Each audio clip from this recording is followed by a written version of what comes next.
तंत्रोक्त श्रीलक्ष्मी कवचम्।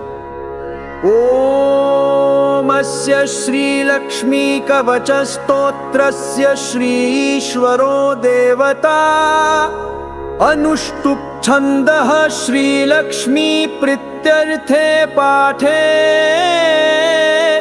विनियोगः।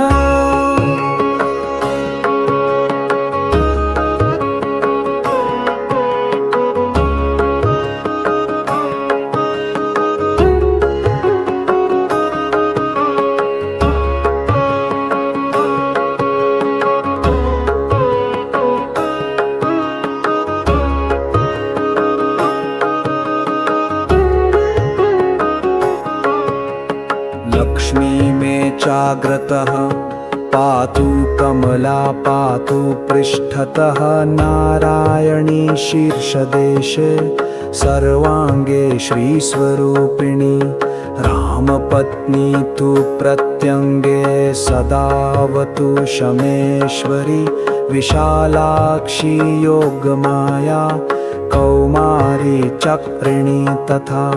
जयदात्री धनदात्री पाशाक्षमालिनी शुभा हरिप्रिया हरिरामा जयंकरी महोदरी कृष्णपरायणा देवी श्रीकृष्णमनमोहिनी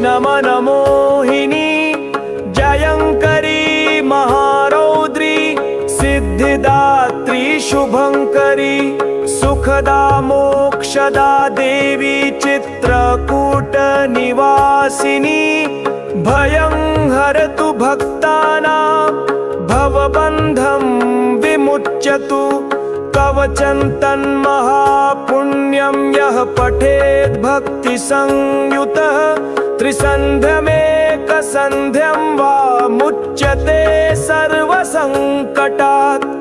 एतत् कवचस्य पठनं धनपुत्र विवर्धनं भीतिर्विनाशनं चैव त्रिषु लोकेषु कीर्तितं।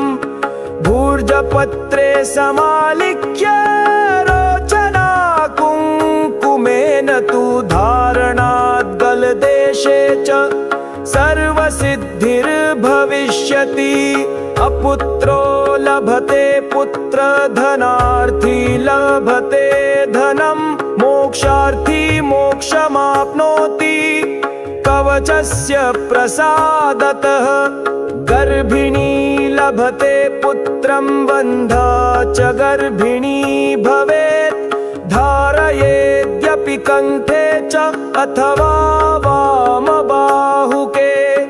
यः पठेन्नियतं भक्त्या स एव विष्णुवद्भवेत् मृत्युव्याधिभयं तस्य नास्ति किंचिन्महीतले। पठेद्वा पाठयेद्वापि शृणुयात् श्रावयेद्यदि सर्वपापविमुक्तस्तु लभते परमां गतिं।